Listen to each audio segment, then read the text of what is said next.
est en train de partir là. Comment?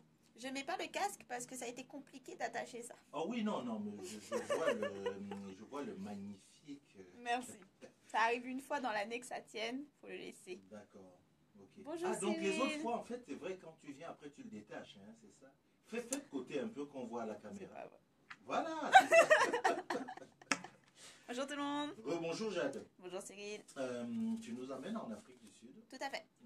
où il se passe, non pas, tu vas pas nous parler du départ de l'ancien président Zuma. Zuma, oui. C'est pas de ça que tu vas nous parler. Ça va Tu peut-être aurais venir pu, dans la mais c'est conversation, pas- mais c'est pas le ça. Tu sujet. vas pas nous parler du fait qu'on prépare peut-être Plus fort. ce qui aurait été le 100e anniversaire de Nelson Mandela. Non plus. C'est pas ça. Mais Nelson Mandela est dans la chronique. Il est dans la chronique.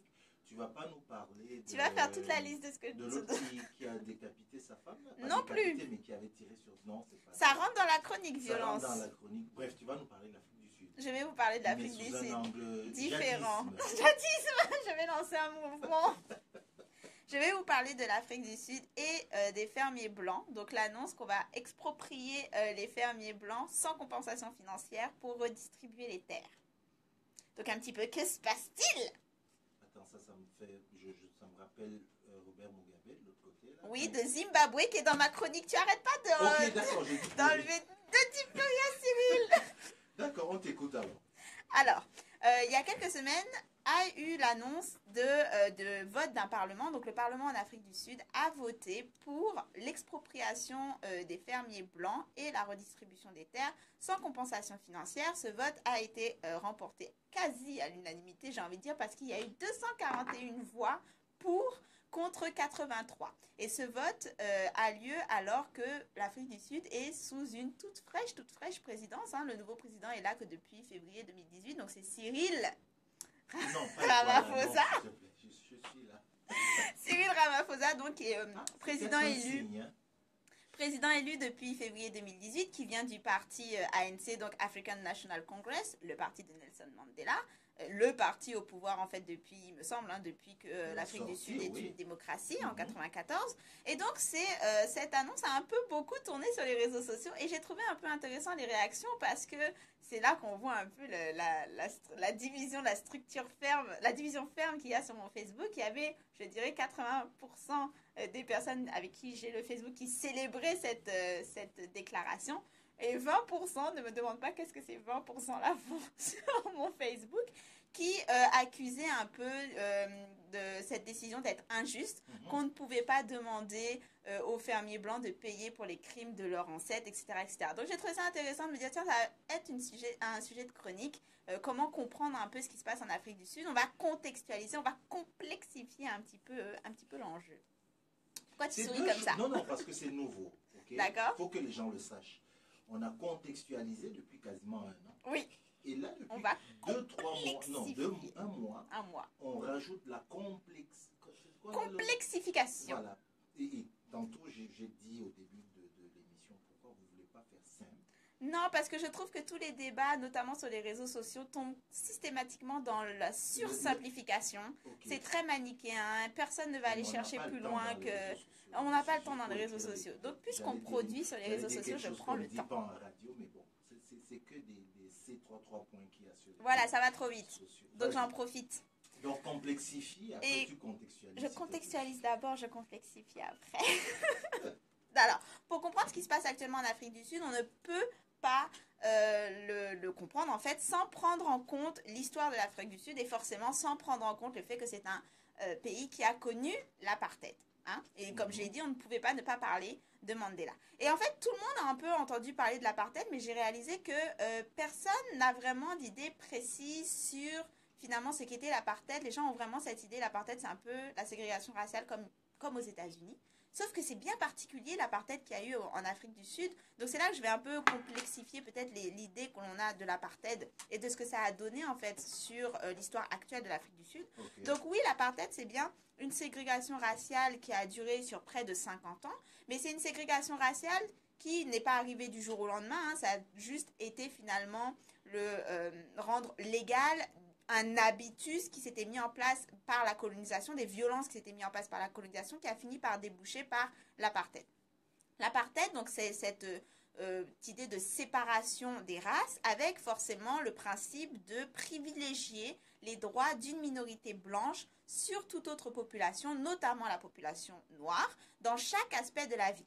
Ce qui veut dire en fait finalement que l'apartheid, c'était vraiment l'idée qu'on va s'assurer que les droits et les privilèges de la minorité blanche soient préservés de manière légale, renforcés de manière légale et s'assurer donc que ça se maintienne dans le temps.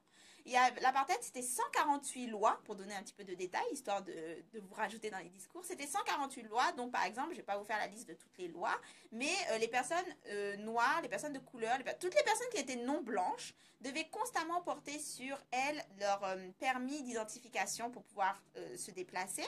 Ils étaient soumis à des couvre-feux stricts.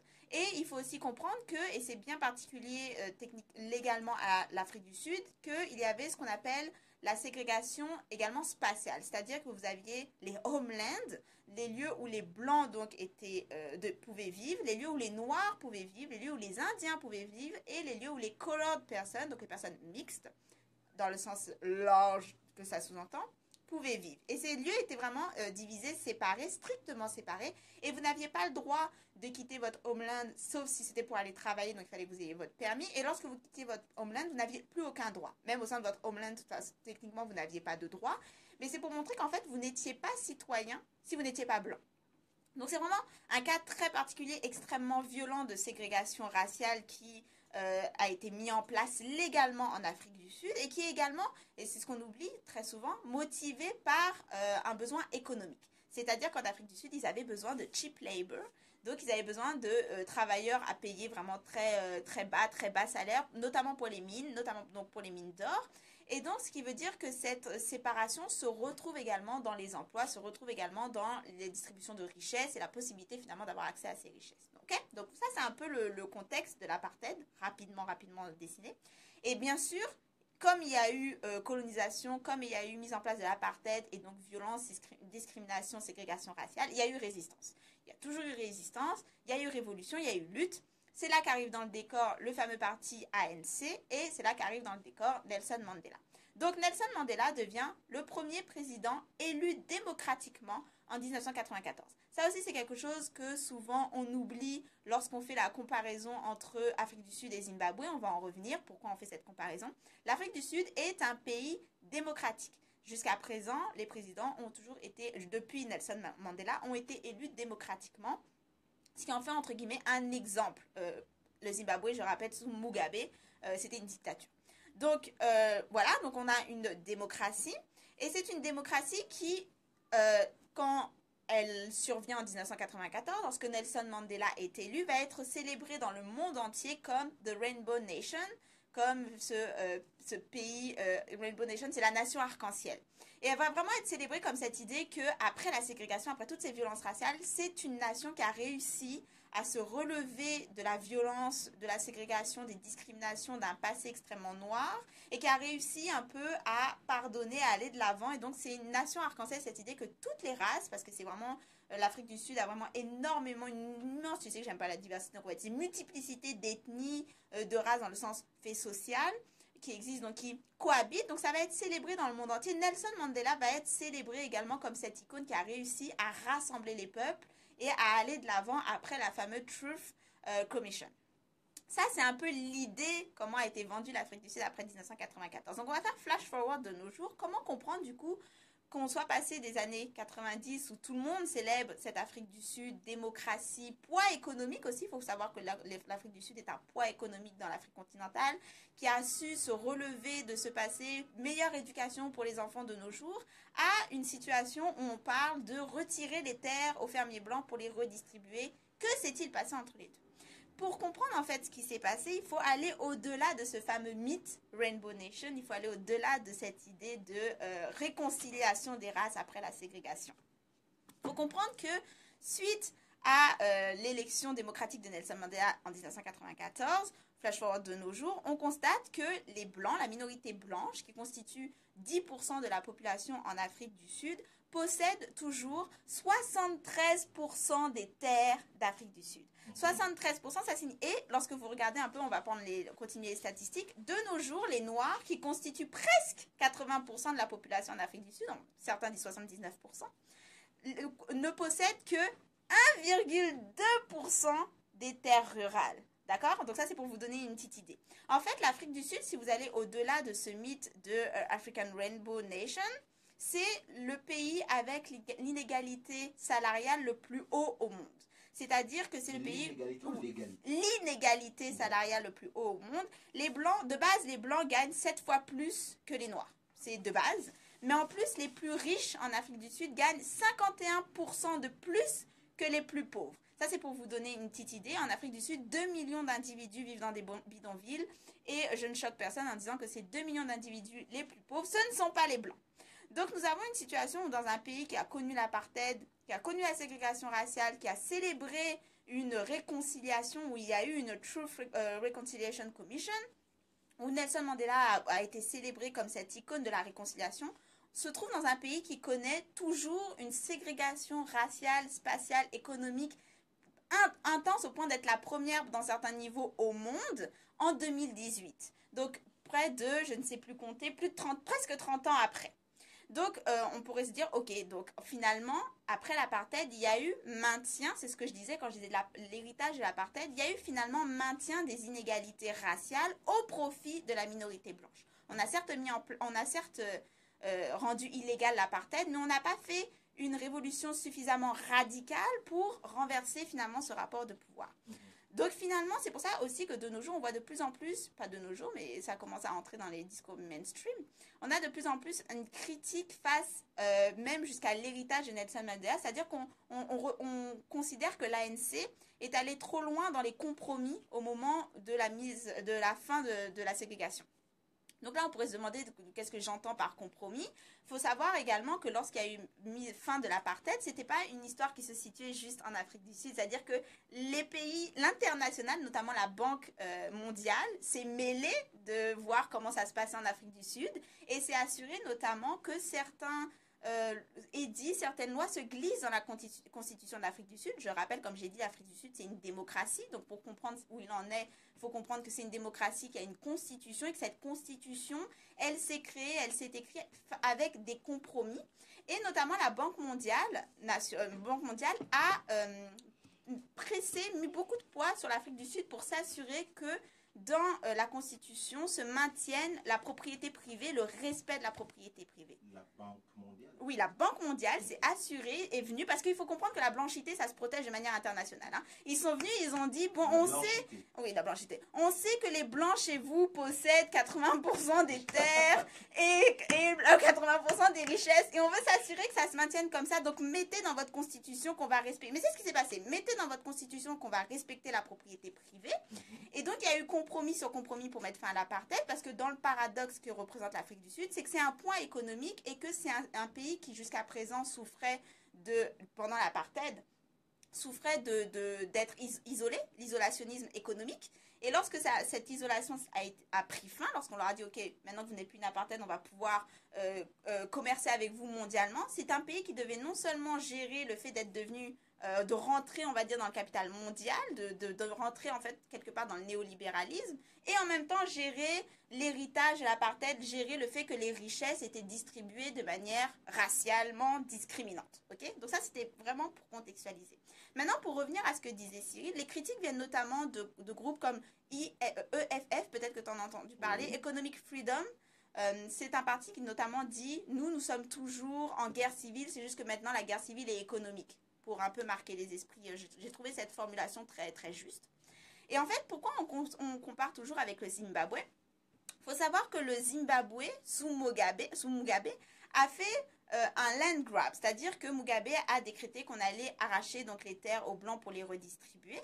Et donc, ça a été une catastrophe. Ça a été une catastrophe, pourquoi? Parce que, et c'est là que je dis qu'il faut quand même faire attention aux comparaisons. Je rappelle donc que le Zimbabwe, ce n'est pas une démocratie, c'était une dictature. En plus, the land grab a été fait sous prétexte de la donner à la population, mais il y a eu quand même beaucoup de je donne aux amis, aux cousins, il y a eu beaucoup de passations, on ne sait pas trop les terres appartenaient à qui. En plus, l'État ne s'est pas engagé à soutenir les populations à qui il donnait les terres. Donc, ce sont des personnes qui n'avaient jamais reçu l'éducation agricole, par exemple, ou qui n'avaient pas les moyens de produire aussi vastement, qui se sont retrouvés à la tête de ces terres. Donc, les terres ont été soit abandonnées, soit pas suffisamment cultivées. Donc, le Zimbabwe s'est retrouvé dans une chute économique et aussi à ne pas produire suffisamment de nourriture pour sa population. Donc, ça a été une catastrophe. Et du coup, comme savent très bien le faire l'international, on a utilisé le cas du Zimbabwe pour faire peur aux autres pays où on retrouve toujours cette ségrégation raciale dans la distribution des terres. Bah, regardez, si vous retirez les terres aux Blancs, ça va être une catastrophe pour vous. Les Noirs ne peuvent pas gérer, ne faites pas ça. Et c'est vrai que systématiquement, quand on parle des terres en Afrique du Sud, le premier cas que tous les journalistes, tous les commentateurs sortent, c'est ben, si vous le faites, ça, vous allez être comme Zimbabwe. Ce qui est un extrême, je trouve, limite, pas malhonnête, je comprends les paradoxes, mais je trouve que c'est faire preuve de, encore une fois, simplification du débat, et plutôt que de voir qu'est-ce qui a échoué au Zimbabwe et qu'on pourrait faire en Afrique du Sud, c'est juste se dire, ben, on va maintenir le statu quo. Ben, c'est ce qui est au cœur de ce type de rhétorique, c'est maintenir le statu quo. Donc ça, c'est pour un peu mettre du frein sur le cas de Zimbabwe. Ensuite, les gens ont peut-être été un peu choqués que ça arrive aujourd'hui. Ils ont dit c'est injuste. C'est le fait surtout que ce soit sans compensation financière a beaucoup choqué.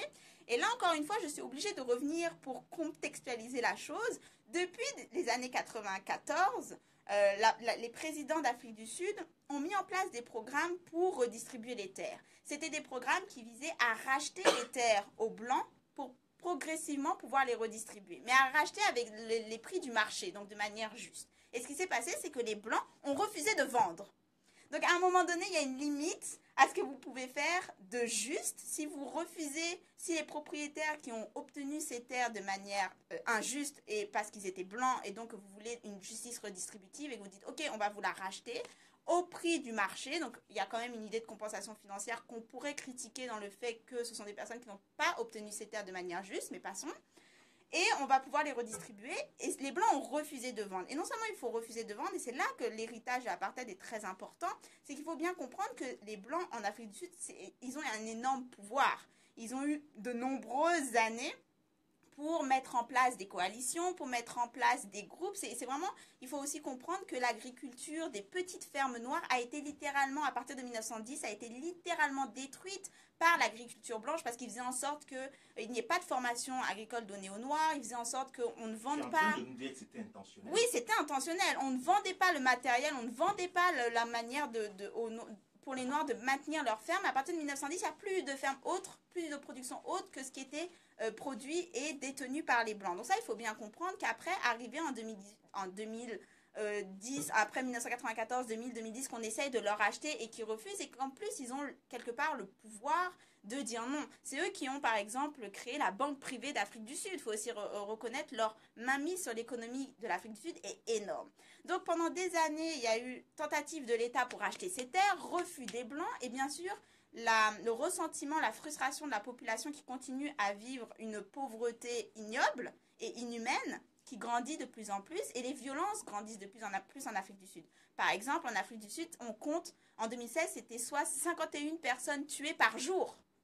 Par jour, hein. Mais celles qui faisaient les médias, c'était seulement les victimes blanches. Vous allez trouver énormément d'articles sur les fermiers blancs sont tués systématiquement. Non, en fait, il y en a un blanc sur 51, ce qui veut dire que statistiquement, oui, s'il y a 51 morts par jour, il se pourrait qu'il y en ait quelques-uns qui sont blancs.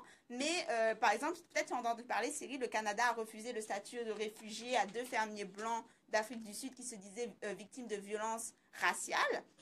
Est-ce que le Canada a dit non, enfin vous êtes victime de la violence qu'il y a en Afrique du Sud, c'est pas parce que vous êtes blanc, c'est juste qu'il y a 51 personnes qui meurent chaque jour. C'est sûr qu'à un moment donné, il se pourrait que ça vous touche. Mais c'est pour vous montrer comment les médias vont vraiment mettre en avant les blancs sont les victimes du changement de modèle de l'Afrique du Sud, alors que ce sont toujours eux qui s'enrichissent le plus, qui sont dans une opulence, tout ce qu'il y a de plus ignoble quand on voit les 2 millions de personnes qui vivent encore dans des townships. Donc c'est pour donner un petit peu de contexte médiatique également. Et aussi, il faut savoir que donc il y a volonté des Blancs de maintenir un statu quo, mais la plupart des analyses économistes montrent que, et là j'en profite pour faire un petit clin d'œil à la Guadeloupe, Mayotte, bon, hein, Guyane, vas-y. les économistes montrent que chaque nation, chaque territoire qui conserve cette inégalité de distribution des terres de manière raciale va forcément en fait condamné au désordre et à l'augmentation de la violence civile. Ok?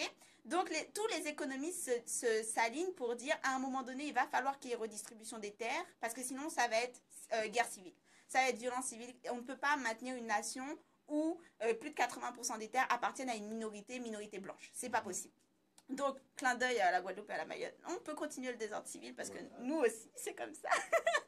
Passons. Et donc, flash forward, on arrive aujourd'hui où, 2018, on a ce nouveau président qui a reçu toutes les critiques parce qu'il faut comprendre que l'ANC a vraiment été énormément critiquée de la part de la population pour pas aller assez vite, pour avoir fait trop de compromis et pour maintenir en fait un statu quo insupportable pour les personnes noires, les personnes racisées en Afrique du Sud, qui vient d'être élu et qui avait promis d'accélérer en fait le processus. Or, étant donné que l'Afrique du Sud, c'est une démocratie, la seule manière d'accélérer le processus, c'est de changer la Constitution. Donc, ce que le Parlement a voté, c'est aussi le fait de pouvoir changer la Constitution où l'État n'est plus obligé, en fait, de respecter la propriété privée, parce qu'il faut prendre en compte le contexte historique où la propriété privée a été obtenue de manière due aux discriminations raciales, a été obtenue par l'apartheid. Et donc, on va pouvoir se saisir de ces terres et ne pas offrir compensation financière dans l'idée que finalement, à un moment donné, il faut arrêter le temps des pardons et parler de justice. Et donc, notamment, parler de justice redistributive. Et tu te souviens quand je disais, Cyril, après l'esclavage, les seuls qui ont reçu compensation financière, c'était les propriétaires d'esclaves.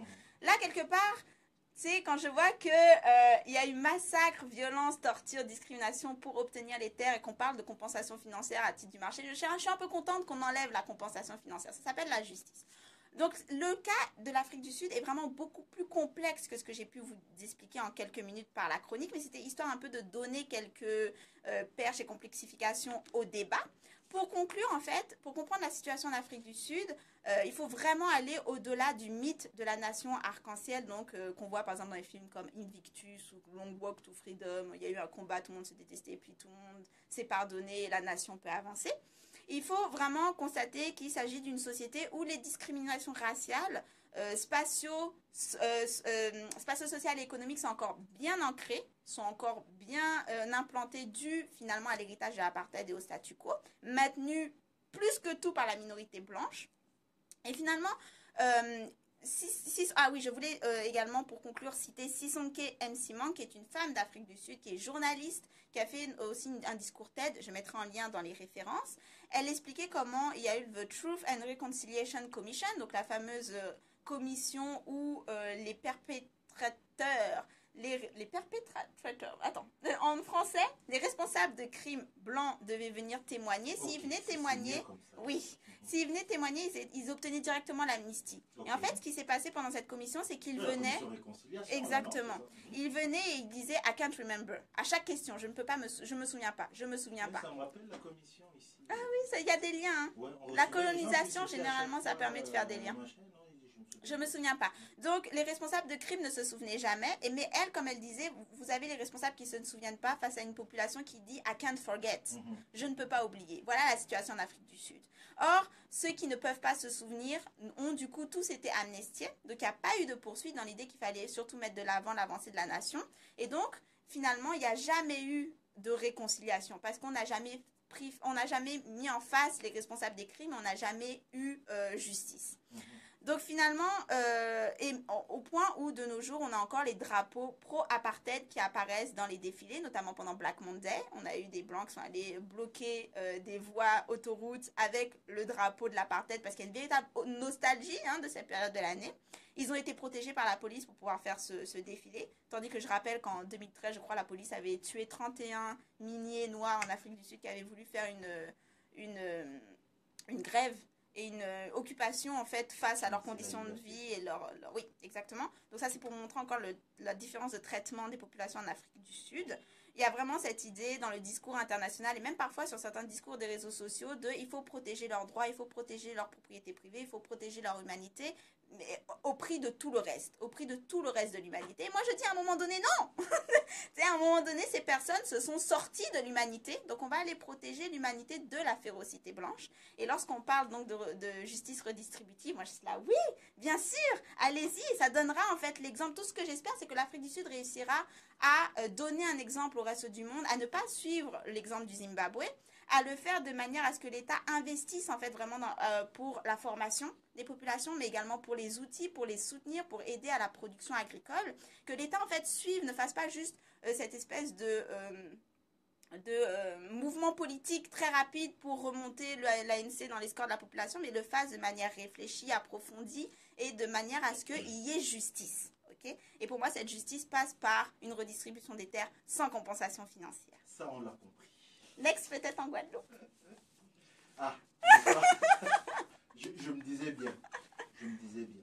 Merci beaucoup, Gilles, pour cette information qui, il faut le dire, est passée un peu sous le radar de certains médias ici. Oui, qui, voilà. Pourtant, ce serait quelque chose d'assez énorme. Chose qui est quand même voilà, relativement important. Et étant donné toutes les célébrations qu'il y a autour de Nelson Mandela, ça devrait être sur toutes les lèvres. Quel est l'héritage de Nelson Mandela si aujourd'hui on parle de redistribuer les terres, si aujourd'hui l'ANC n'a jamais été aussi peu populaire finalement au sein de la population?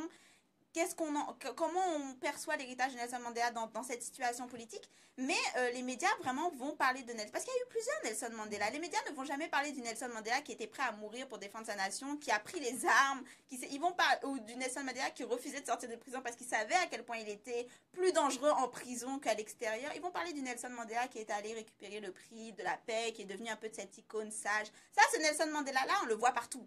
Mais l'icône révolutionnaire, le rebelle, le radical, on ne le voit plus. Il a disparu. Il a disparu des tablettes de l'histoire. Oui. Merci à toi, Jade. On se donne rendez-vous à la semaine prochaine.